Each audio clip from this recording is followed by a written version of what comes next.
Ça, c'est un bassin qui a été recréé aussi dans le cadre des aménagements.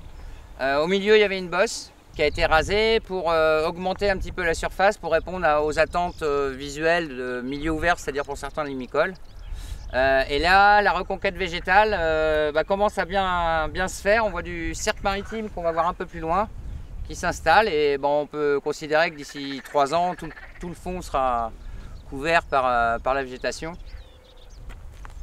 Donc on va continuer.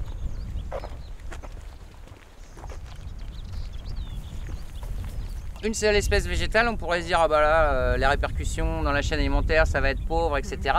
Mais en fait, c'est un habitat tellement particulier qui va répondre à des attentes de ce qu'on appelle un cortège faunistique. Je vous parlais d'un batracien tout à l'heure, pélodite ponctué va se reproduire dans les serpets, avec le triton. Alors on a triton marbré, triton palmé.